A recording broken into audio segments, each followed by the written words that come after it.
বন্ধুগণ, আজকে আমি সম্পূর্ণ নিরামিষ একটা ভিন্ন ধরনের রেসিপি শেয়ার করছি। এটা নিরামিষ সম্পূর্ণ। এই নিরামিষের দিনে এই রকম একটা রেসিপি যদি রান্না করে থাকেন তাহলে এর সুগন্ধেই এক থালা ভাত খাওয়া হয়ে যাবে, এবং যখন রান্না করবেন সুগন্ধে গোটা বাড়ি ম করবে। সকলেই রেসিপিটা জানতে চাইবে যে কিভাবে তৈরি করেছেন। নমস্কার বন্ধুরা, আমি মুনমুন কিচেনে আপনাদের সবাইকে স্বাগত।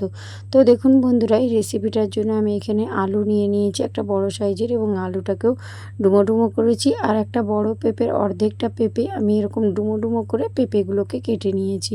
আর সবজিগুলোকে কেটে ভালো করে ধুয়ে পরিষ্কার করে একটা প্লেটের মধ্যে নিয়ে নিয়েছি। আর এখন এখানে নিয়ে নিয়েছি মটর ডাল। 1 কাপ মটর ডাল আমি ভিজিয়ে রেখেছিলাম 2 থেকে 3 ঘন্টা। আর ডালটা দেখুন সম্পূর্ণ ভিজে গিয়েছে। আর ডালটাকে কিন্তু ভালো করে ধুয়ে পরিষ্কার করে একটা বাটির মধ্যে নিয়েছি। দেখুন ডালটা কিন্তু খুব সুন্দর ভিজে গিয়েছে। এবারে এই ডালের মধ্যে দিয়ে দিচ্ছি 2টো কাঁচা লঙ্কা, আর দিয়ে দিচ্ছি সামান্য অল্প পরিমাণে একটু আদার টুকরো, আদা কুচানো, আর এখানে দিয়ে দিচ্ছি 1 চামচ মতো গোটা জিরে। রেসিপিটা একদম সম্পূর্ণ নিরামিষ। নিরামিষের দিনে এই রকম যদি একটা রেসিপি থাকে, বা বাড়িতে যখন কোনো মাছ মাংস থাকবে না, এইরকম একটা রেসিপি রান্না করে দেখবেন, খেতে অসাধারণ লাগে। এবারে সমস্ত এই ডালটা আমি এখন একটা মিক্সির বোলের মধ্যে নিয়ে নিচ্ছি। আর এই ডালটার মধ্যে আমি একটু অল্প জল দিয়ে দেব, বেশি জল দেব না, খুবই সামান্য, হাফ কাপের থেকেও কম একটু জল দিয়েছি। এবার ঢাকনা দিয়ে ডালটাকে আমি পেস্ট করে নেব। তো এই পর্যায়ে দেখুন ডালটা কিন্তু খুব সুন্দর পেস্ট করা হয়ে গিয়েছে। ডালের বাটাটা দেখুন ঠিক এই রকম হবে, একদম শুকনো শুকনো, কিন্তু বাটাটা খুব সুন্দর হবে। আপনারা চাইলে শিলনোড়াতেও বেটে নিতে পারেন। এবারে এই ডাল বাটাটাকে আমি একটা বড় পাত্রের মধ্যে ঢেলে নিচ্ছি। দেখুন বন্ধুরা, আর এটাকে একটা বড় পাত্রের মধ্যেই নেবেন। তো তার কারণ আমি অবশ্যই জানিয়ে দেব। তো প্রথমে আমি আগে ডালটা ঢেলে নিই, তারপর আমি আপনাদেরকে বলে দিচ্ছি। তো এই ডালের মধ্যে এখন আমি কিছু উপকরণ অ্যাড করব, তবে তার আগে এই ডাল বাটা 1 চামচ আমি সরিয়ে রেখে দিচ্ছি। দেখুন 1 চামচ নিয়েছি চা চামচের এই বাটি করে। তো এটাকে আমি একটা সাইডে সরিয়ে রেখে দেবো, এটা আমার পরে কাজে লাগবে। এবারে এই ডাল বাটার মধ্যে কিছু উপকরণ অ্যাড করে দিচ্ছি। দিয়ে দিচ্ছি স্বাদ মতো একটুখানি লবণ, আর দিয়ে দিচ্ছি একটুখানি চিনি। চিনিটা একদম স্কিপ করবেন না বন্ধুরা, চিনিটা অবশ্যই দেবেন, কারণ যে কোনো ডালের রেসিপি তৈরি করতে গেলে একটু চিনি দিলে খেতে বেশ ভালোই লাগে। আর সামান্য অল্প পরিমাণে একটু হলুদের গুঁড়ো, হাফ চামচ দিয়ে দিচ্ছি ধনিয়ার গুঁড়ো, আর দিয়ে দিলাম সামান্য অল্প পরিমাণে একটু লাল লঙ্কার গুঁড়ো। যেহেতু আমি এখানে কাঁচা লঙ্কা দিয়েছি, বেশি লঙ্কার গুঁড়ো দিলাম না। তো এখানে দেখুন একটা হ্যান্ড মিক্সি দিয়ে খুব ভালো করে আমি ডালটাকে ফেটিয়ে নিচ্ছি। এটা যত বেশি ফেটানো হবে, এই যে ডালের যে আমি বড়া তৈরি করব, একদম নরম তুলতুলে হবে, একদম গালে দেওয়ার সাথে সাথেই মিলিয়ে যাবে। খুব ভালো করে হ্যান্ড মিক্সি দিয়ে এখন আমি দেখুন ফেটিয়ে নিয়েছি। এবার এটাকে একটা সাইডে রেখে দিচ্ছি। এখন এখানে গ্যাসের উপর একটা আমি সসপ্যানের মধ্যে বেশ কিছুটা পরিমাণ জল নিয়েছি, আর জলটা একটু গরম হলে একটু লবণ দিয়ে দিলাম। আর লবণটা দিয়ে জলটা যখন গরম হয়ে গেছে, তখন এই যে পেঁপে আর আলুটাকে কেটে রেখেছিলাম, এই পেঁপে আর আলুটাকে ওই জলের মধ্যে দিয়ে দিচ্ছি। সমস্ত আলু পেঁপেটাকে দিয়ে একটু আলু আর পেঁপেটাকে সেদ্ধ করে নেব। যেহেতু পেঁপের সাইজটা অনেক বড় বড় কেটেছি, তার জন্য পেঁপেটাকে একটু সেদ্ধ করে নিলে রেসিপিটা তৈরি করতে অনেক কম সময় লাগবে। আর এবারে জলটা যখন এরকম ফুটতে শুরু করেছে, তখন কিন্তু এটাকে আমি ঢাকনা দিয়ে দিই। ঢাকনা দেওয়ার পর যখন কিছুটা এটা সেদ্ধ হয়ে গিয়েছিল, আমি ঢাকনাটা সরিয়ে নিয়েছি। এবারে সেদ্ধ করে নেওয়া আলু আর পেঁপেগুলোকে আমি ছেঁকে ছেঁকে জল থেকে তুলে নিচ্ছি। দেখুন আলু আর পেঁপেটা খুব সুন্দর সেদ্ধ হয়ে গিয়েছে। এবারে একটু শক্ত থাকবে, সেই তখনই কিন্তু নামিয়ে নেবেন। একবারে যখন খুব সেদ্ধ হয়ে যাবে তখন কিন্তু নামাবেন না, একটুখানি যখন বাকি থাকবে তখন এইভাবে নামিয়ে নেবেন। আলু আর পেঁপেটাকে আমি তুলে নিয়েছি একটা বড় পাত্রে। তো এই পাশে কড়াইয়ের মধ্যে বেশ কিছুটা পরিমাণে সর্ষের তেল দিয়েছি। আর এইভাবে ছোট্ট ছোট্ট করে বড়াগুলো ভেজে নিতে হবে। ডালের বড়াগুলো এরকম গোল গোল করবেন, আর একটু অসমান হবে, তো একদম সমান হবে না। ডালের বড়াগুলো এরকম অসমান হলেই দেখতেও ভালো লাগে, খেতেও ভালো লাগে। একদম ছোট ছোট করে কিন্তু বড়াগুলো ভেজে নেবেন, বেশি বড় বড় ভাজবেন না। তো আমি কিন্তু প্রথম স্টেপে যতগুলো হয় ততগুলো ভেজে নিচ্ছি। একই রকমভাবে বাকি বড়াগুলো যতগুলো রয়েছে সবগুলোই ভেজে নেব। তো প্রথমে উল্টাতে যাবেন না, একটু যখন একটা সাইড এইভাবে হেঁটে যাবে, তখন অপর সাইডটা উল্টে দেবেন। আর উল্টে পাল্টে বড়াগুলো খুব সুন্দর একটা লালচে কালার করে ভেজে নেবেন। আর আমি কিন্তু একদম গ্যারেন্টি দিয়ে বলছি এই রেসিপিটা খেতে এতটাই ভালো লাগবে যে আপনারা নিরামিষ কেন, যে কোনো আমিষের দিনেও আপনারা মানে মাছ, মাংস, ডিম এসব বাদ দিয়ে এই রকমই রেসিপি রান্না করে খেতে বেশি পছন্দ করবেন। আর এখন গরমকাল, আর পেঁপে তো স্বাস্থ্যের জন্য ভীষণই উপকারী, এটা আপনারা সবাই জানেন। তো পেঁপে কিন্তু ছোট বড় সকলেরই কিন্তু খাওয়া খুবই দরকার। বাচ্চারা তো পেঁপে খেতে চায় না, তাদেরকে এইভাবে রান্না করে দেবেন, তারা কিন্তু একদম চেটে পুটে খেয়ে নেবে। তো প্রথম ব্যাচের আমার বড়াগুলো কিন্তু খুব সুন্দর করে ভাজা হয়ে গিয়েছে। বাকি যেগুলো রয়েছে সেগুলো আমি একই রকমভাবে ভেজে নেব। তো আমি প্রথমে বড়াগুলো দিয়ে দিচ্ছি, দিয়ে একই রকমভাবেই কিন্তু আমি সব বড়াগুলোই ভেজে নেব। সেগুলো আমি অফ ক্যামেরাতে ভেজে নেব। তবে দ্বিতীয় ব্যাচের বড়াগুলো আমি একটু দেখিয়ে দিচ্ছি, যাতে আপনার এগুলোকে মানে বড়াগুলো ভাজতে কোনো রকম সমস্যা না হয়। তো দেখুন উল্টে পাল্টে ভীষণ সুন্দর করে এগুলোকে একটু হালকা লালচে কালার করে আমি ভেজে নিয়েছি। এবার এই বড়াগুলোকে আমি তুলে নিলাম। আর এখনও আপনারা দেখছেন যে কড়াইয়ের মধ্যে কিন্তু যথেষ্ট তেল রয়েছে। তো একটুখানি তেল ছিল, তো তারই মধ্যেই আমি কিন্তু আবারও একটু তেল দিয়ে দিয়েছি। তেলটা কিন্তু খুব ভালো করে গরম হয়ে গেলে ওর মধ্যে ফোড়নে দিয়ে দিচ্ছি 1 চামচ গোটা জিরে। জিরেটাও ভালো করে ভাজা হয়ে গেলে তারপরে এর মধ্যে দিয়ে দেব একটা গোটা শুকনো লঙ্কা। এটা কিন্তু কোনো রকম ঝাল হওয়ার জন্য দিচ্ছি না, এটা শুধু ফোড়নের জন্য ব্যবহার করছি। শুকনো লঙ্কা যতই আপনারা অ্যাভয়েড করবেন ততই ভালো।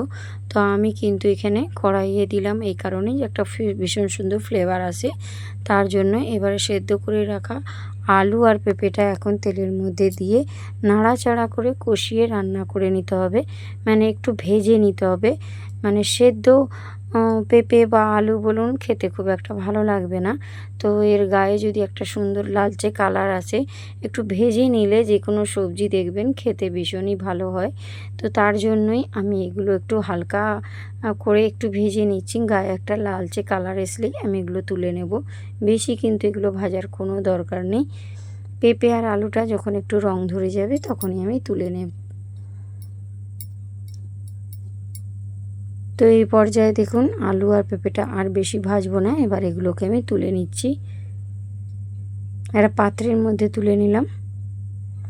ভিডিওটা কোথাও স্কিপ করবেন না বন্ধুরা, একদম ভীষণই স্বাস্থ্যকর আর ভীষণই সুস্বাদু একটি রেসিপি। স্কিপ করলে ভিডিওর মূল অংশ বাদ চলে গেলে রেসিপিটা ঠিকঠাক তৈরি হবে না। এবারে ওই কড়ার মধ্যে আবারও কিছুটা সর্ষের তেল দিয়ে দিচ্ছি। চেষ্টা করবেন রেসিপিটা সর্ষের তেলেই রান্না করার। যদি একান্তই আপনারা সর্ষের তেলটা পছন্দ না করেন তাহলে এখানে আপনারা সাদা তেল ব্যবহার করতেই পারেন, তবে আমার মনে হয় সর্ষের তেলে রান্নাটা করলে বেশি স্বাদ হবে। তো এখানে একটা কালো জিরে ফোড়ন দিয়ে দিয়েছিলাম, তো ফোড়নটা ভাজা হয়ে যেতে এর মধ্যে আমি টমেটো আর 3টে কাঁচা লঙ্কা দিয়ে দিয়েছি, একটু লবণ দিয়ে দিলাম। এবার একটু নাড়াচাড়া করলেই দেখবেন টমেটোটা গলে যাবে। তার জন্যেই কিন্তু লবণটা আমার দেওয়া, যাতে টমেটোটা খুব সুন্দরভাবে গলে যায়। একটু নাড়াচাড়া করতে এর মধ্যে আমি দিয়ে দিচ্ছি কিছুটা গুঁড়ো মশলা, 1/2 চামচ হলুদের গুঁড়ো, আর দিয়ে দিচ্ছি 1/2 চামচ ধনিয়ার গুঁড়ো, 1/2 চামচ দিয়ে দিচ্ছি লাল লঙ্কার গুঁড়ো। বেশি লঙ্কার গুঁড়ো দেবেন না, যেহেতু এখানে কাঁচা লঙ্কা ব্যবহার করেছি। এবার আপনারা যদি ঝালটা বেশি খেতে চান তাহলে সেক্ষেত্রে আপনারা দিতেই পারেন। তো গুঁড়ো মশলাটা তেলের মধ্যে দিয়ে একটু কষিয়ে নিয়েছিলাম, মশলার কাঁচা গন্ধটা চলে যেতে এখানে একটু দিয়ে দিলাম আদা আর কাঁচা লঙ্কার বাটা। আদা কাঁচা লঙ্কা বাটাটা দিয়ে আবারও ভালো করে একটু কষিয়ে নেব, যাতে মশলার কাঁচা গন্ধ চলে যায়। আর যে মিক্সিতে আমি আদা কাঁচা লঙ্কাটা বেটেছিলাম, মিক্সিটা ধুয়ে একটু জল দিয়ে দিলাম, দিয়ে ভালো করে নাড়াচাড়া করে মশলাটা এখন কষিয়ে নেব যতক্ষণ না মশলা থেকে একটা তেল ছেড়ে বেরিয়ে আসছে, সেই পর্যায় পর্যন্ত কষিয়ে নেবেন।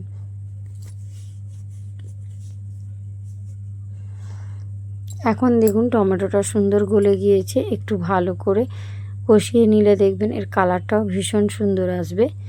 এর জন্য কিন্তু আলাদা করে আপনাদেরকে কোনো কাশ্মীরি লাল লঙ্কার গুঁড়ো ব্যবহার করতে হবে না, এমনিতেই ভীষণ সুন্দর একটা কালার আসবে রেসিপির।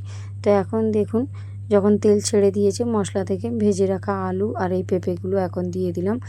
এবার এই মশলার সঙ্গে আলু আর পেঁপেটাকে খুব ভালো করে কষিয়ে নেবেন। কষানো যত ভালো হবে রেসিপির স্বাদ কিন্তু ততটাই ভালো হবে। যে কোনো রান্নাতে কষানোর কাছে অনেকটা সবজির স্বাদ নির্ভর করে। এই পর্যায়ে দেখুন খুব সুন্দর করে কষিয়ে নিয়েছি। হাতে একটু সময় নিয়ে কষাবেন।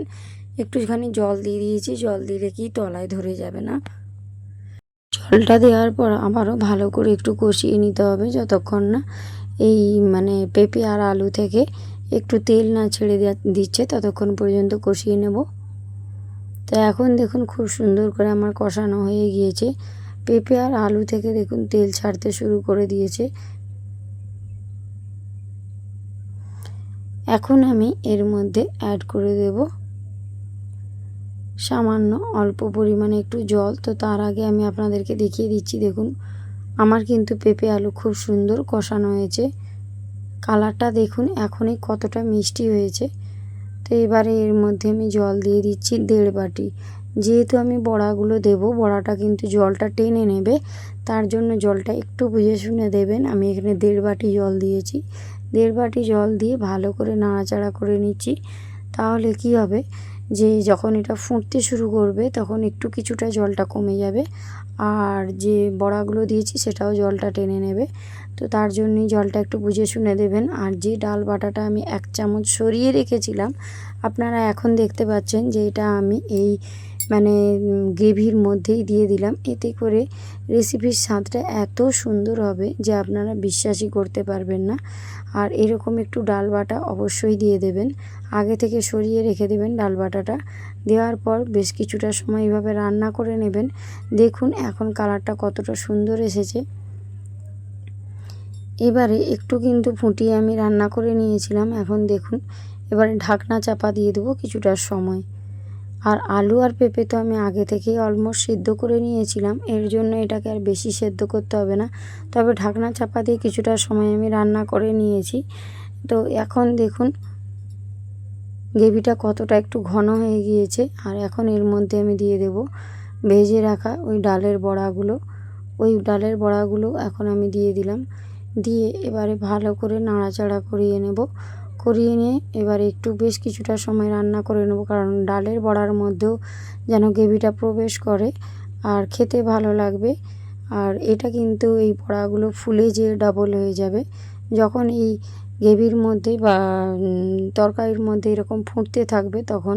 আর জলটাও অনেকটা টেনে নেবে, তরকারিটা একটু মাখো মাখো টাইপের হবে। এটা কিন্তু শুধুমাত্র ভাত যে তা নয়, ভাত রুটি পরোটা সব কিছুর সঙ্গেই খেতে পারবেন, এতটাই সুস্বাদু হয় এই রেসিপিটা। তো এখন দেখুন খুব সুন্দর করে রান্নাটা হয়ে যেতে এখন এর মধ্যে দিয়ে দিলাম সামান্য অল্প পরিমাণে একটু চিনি। চিনিটা দিলে স্বাদের ব্যালেন্স হবে, এতে কিন্তু মিষ্টি হবে না, স্বাদের ব্যালেন্স হবে। চিনিটা দিয়ে ভালো করে আবারও নাড়াচাড়া করে নিয়েছিলাম। তো তারপরে একটু দিয়ে দিলাম দেখুন 1 চামচ মতো ঘি আর গরম মশলা দিলে এর ফ্লেভারটা ভীষণ সুন্দর আসে। তো ঘি গরম মশলা দেওয়ার পর এটাকে কিন্তু আর বেশিক্ষণ রান্না করবেন না, শুধু জাস্ট একটু নাড়াচাড়া করে নিয়ে মিশিয়ে নেবেন। তারপরে আমি গ্যাসের ফ্লেমটা বন্ধ করে দেবো। আর এখন দেখুন রেসিপির কালারটা এতটাই সুন্দর হয়েছে যে আর এর স্বাদ আর গন্ধে কিন্তু সারা বাড়ি ম করে, এতটাই সুস্বাদু হয়। অবশ্যই আপনারা এই রেসিপিটা ট্রাই করবেন, তারপর আমাকে কমেন্ট বক্সে কমেন্ট করবেন। এখন আমি গ্যাসের ফ্লেমটা বন্ধ করে দিয়েছি।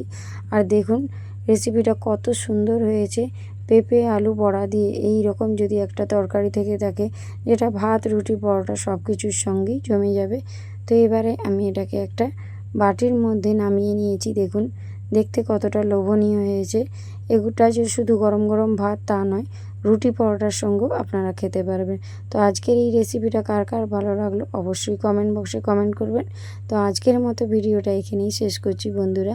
তো আজ আসি, টাটা বাই বাই, সুস্থ থাকবেন, ভালো থাকবেন।